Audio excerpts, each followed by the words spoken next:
अस्सलाम वालेकुम स्टूडेंट्स, कैसे हो आप लोग? ठीक हो इंशाल्लाह। उम्मीद करते हैं कि आप सब खैरियत से हो गए। असल में टाइम वेस्ट किए बगैर आज हम अपने टॉपिक की तरफ मूव करते हैं। ये टॉपिक जिस तरह से आपको नज़र आ रहा है, वेरी इंपॉर्टेंट टॉपिक, फिजिक्स का वेरी बेसिक वेरी फंडामेंटल, नाम है उसका प्रोजेक्टाइल मोशन। ठीक है, फर्स्ट ईयर फिजिक्स से हमने टॉपिक उठाया है, चैप्टर नंबर 3 से projectile motion. First of all आज हम इसकी डेफिनेशन डिफाइन करेंगे, इसको डिफाइन करेंगे। देन प्रोजेक्टाइल होता क्या है, प्रोजेक्टाइल और प्रोजेक्टाइल मोशन दोनों की डेफिनेशन, ट्रेजेक्ट्री आपके पास क्या होती है। फिर आप इस लॉन्ग क्वेश्चन में एटलीस्ट मिनिमम 3 एग्जांपल दोगे। देन हम बताएंगे आपको कि इसके इस लॉन्ग क्वेश्चन के आप 2 पार्ट्स, यानी कि 2 तरह से लॉन्ग क्वेश्चन आ सकता है। 2 तरह से लॉन्ग क्वेश्चन किस तरह आ सकता है? क्वेश्चन जो अक्सर आपसे पूछा जाता है वो जस्ट प्रोजेक्टाइल मोशन की डेफिनेशन प्लस आपसे पूछा जाता है कि आप उसकी height of the projectile, time and range calculate कर दो। सेकंड पार्ट में आपको क्वेश्चन ये प्रोजेक्टाइल मोशन का इस तरह से पूछा जाता है कि उसमें फर्स्ट पार्ट में एक object thrown through some height, specific height से किसी ऑब्जेक्ट को जब हम फेंकते हैं तो सेकंड पार्ट में आप ये वाली डायग्राम बनाते हो, साथ आप उसकी horizontal motion, motion along x axis, motion along y axis, और फिर आप velocity along x axis, velocity along y axis वो सारा कैलकुलेट करते हो। देन आप इंस्टेंटेनियस वेलोसिटी और एंगल फाई निकालते हो, डायरेक्शन। ठीक है, तो ये इस तरह से आपके पास 2 पार्ट्स बन जाते हैं। तो लेट्स सी, हम स्टार्ट करते हैं प्रोजेक्टाइल मोशन। सबसे पहले प्रोजेक्टाइल मोशन की डेफिनेशन कैसी होगी? प्रोजेक्टाइल मोशन आपके पास हर वो ऑब्जेक्ट प्रोजेक्टाइल मोशन में कहलाएगा जिसको आप एट स्पेसिफिक एंगल थ्रो करते हो। जिसको आप क्या करते हो? Such an object thrown at some specific angle theta. ठीक है, आपके पास हर वो ऑब्जेक्ट प्रोजेक्टाइल कहलाएगा जो आप किसी भी स्पेसिफिक एंगल पे थ्रो करो और उसकी मोशन 2 डायमेंशनल मोशन हो। ठीक है, उसकी मोशन 2 डायमेंशनल मोशन हो under the constant effect of acceleration due to gravity.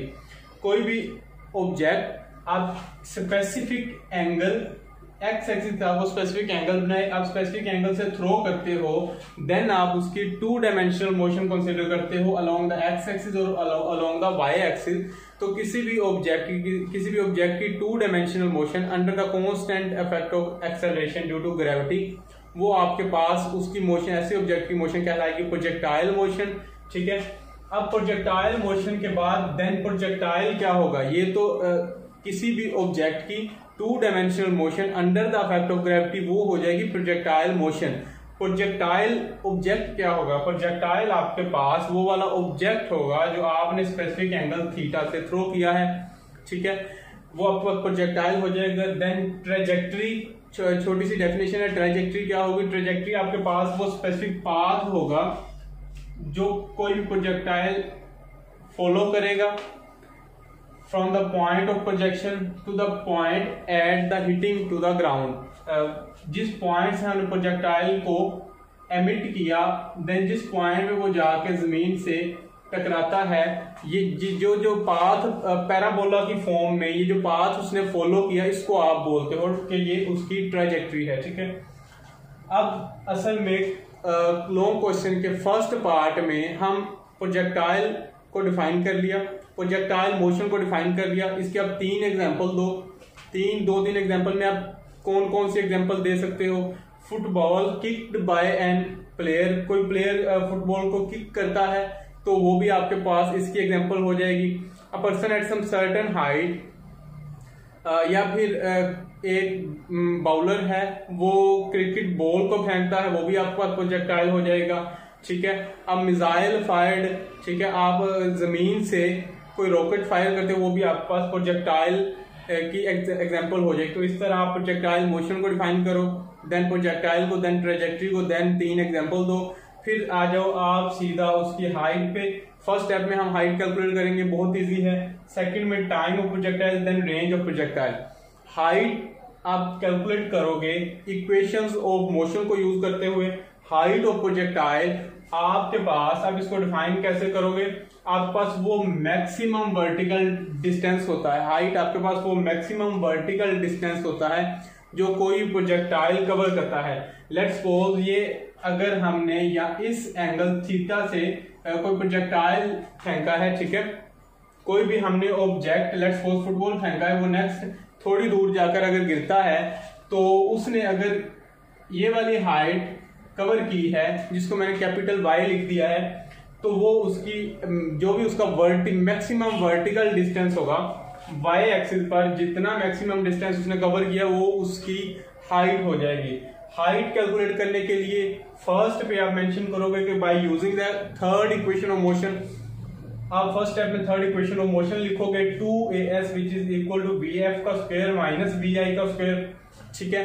अब आपको पता है कि एक्सेलरेशन हमारे पास क्या होगा, कोई और फोर्स नहीं लग रही, एयर रेजिस्टेंस को आपने कंसीडर कर लिया है कि एयर आइडियल केस में एयर रेजिस्टेंस भी हमने कर दी है, कांस्टेंट रखी हुई है, एयर रेजिस्टेंस भी नहीं है, कोई और फोर्स अलोंग एक्स एक्सिस नहीं लग रही, हमारे पास जस्ट जो फोर्स लग रही है वो ग्रेविटी की फोर्स है, ठीक है। तो एक्सेलरेशन आप नेगेटिव जी पुट करोगे क्योंकि ग्रेविटी ऑलवेज डाउनवर्ड खींचेगी उसको, तो ए को हमने नेगेटिव जी पुट कर दिया। एस जो है आपके पास ये एक्चुअल में वो टोटल वर्टिकल डिस्टेंस है, तो उसको हम एस को आप यहाँ पे पुट कर दोगे कैपिटल एच, ठीक है। कैपिटल एच जो एक्चुअल में हाइट वो ही हमने फाइंड आउट करनी थी। अब नेक्स्ट मूव ऑन करो which is equal to V F का स्क्वायर माइनस वी आई का स्क्वायर। अब यहाँ पे जिस तरह नजर आ रहा है वी एफ को भी जीरो लिख दिया है। वी एफ को जीरो लिखने की रीजन ये है कि मैक्सिमम हाइट पे जब कोई चीज पहुंचती है देन वो एक बार स्टे करती है फिर मूव डाउनवर्ड करती है, तो मैक्सिमम हाइट पे उसकी वेलोसिटी क्या होती है, फाइनल वेलोसिटी वो जीरो आ जाएगी। Initial velocity V I sine theta होगा, ठीक है। जिस वेलोसिटी से हमने इनिशियली सबसे पहले जिस वेलोसिटी से हमने प्रोजेक्टाइल फेंका था वो आपके पास वी आई वाई जो वी आई साइन थीटा की वो उसकी आपने यहाँ पे वैल्यू पुट कर देनी है, ठीक है। स्क्वायर ओपन करना है, दोनों तरफ नेगेटिव है, नेगेटिव आपस में कैंसल आउट हो जाएगा। तो हाइट ऑफ प्रोजेक्टाइल हमारे पास आंसर आ जाएगा वी आई का square sine square theta divided by 2g multiply हो रहा है इस तरफ डिवाइड हो जाएगा। Height of projectile V I square sine square theta divided by 2g। बहुत सिंपल तरीके सिर्फ 3 स्टेप में हमने कैलकुलेट कर लिया। नेक्स्ट पार्ट में सेकंड पार्ट में टाइम ऑफ प्रोजेक्टाइल हम कैलकुलेट करेंगे।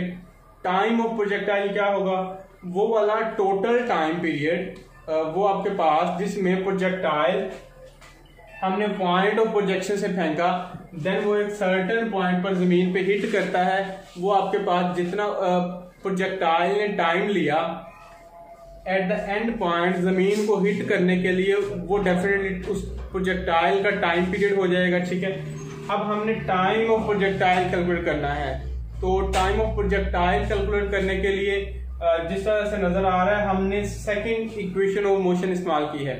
Second equation of motion capital S which is equal to V I T plus 1/2 AT square.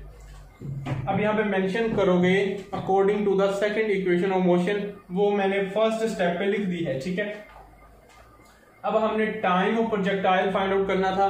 असल में टाइम ऑफ प्रोजेक्टाइल वो वाला टाइम है जो प्रोजेक्टाइल ने इस पॉइंट से लेकर इस पॉइंट तक लास्ट पॉइंट तक जो भी टाइम जिस टाइम पीरियड में प्रोजेक्टाइल लास्ट पॉइंट पर जमीन पर जाके हिट करता है वो आपके पास टाइम होता है, ठीक है। इसमें हमारे पास डिस्टेंस का कोई भी लेना देना नहीं, तो कैपिटल एस इसीलिए हमारे पास क्या आ जाएगा, जीरो आ जाएगा। कैपिटल एस को हमने जीरो रख लेना है, लेफ्ट साइड जीरो के बराबर पुट कर देनी है। उसकी रीजन ये है कि हमें जस्ट टाइम चाहिए, ठीक है, टाइम चाहिए इसमें हमें इस पॉइंट से लेकर लास्ट पॉइंट तक, और जिस पॉइंट पर वो गिरा प्रोजेक्टाइल जिस पॉइंट से हमने फायर किया था दोनों क्या हैं, सेम लेवल पे हैं, ठीक है। कोई वर्टिकल डिस्टेंस नहीं है, कोई डाउनवर्ड डिस्टेंस नहीं है, दोनों सेम लेवल पे हैं। एस आप जीरो पुट करोगे, वी आई यहाँ पे भी हमने पुट किया था, वी आई वाई किसके इक्वल है, वी आई साइन थीटा के वो वैल्यू पुट कर दी, ठीक है। टी दोनों से हमने कॉमन ले लिया। एक्सेलरेशन मैंने पहले बताया कि यहाँ पे एक्सेलरेशन जस्ट किसकी वजह से है, कोई एक्स्ट्रा फोर्स नहीं लग रही, acceleration only due to gravity है। ए की वैल्यू आपने नेगेटिव जी पुट कर दी, दोनों से टी कॉमन ले लिया, ठीक है। देन ये नेगेटिव वाली टर्म आप दूसरी साइड पे ले जाओगे, इसको इक्वेशन को थोड़ा सा सिंप्लीफाई करोगे, देन आप सिंप्लीफाई करने के बाद 2 इधर डिवाइड हो रहा है उस तरफ लेके जाओगे तो मल्टीप्लाई हो जाएगा, हमारे पास आंसर आ जाएगा 2vi sin theta divided by small g. ये आपके पास आ गया टाइम ऑफ प्रोजेक्टाइल। ठीक है, इसको आप कैपिटल टी से डिनोट करो। टाइम ऑफ प्रोजेक्टाइल का एक्सप्रेशन हमने कैलकुलेट कर लिया which is equal to 2vi sin theta divided by ji.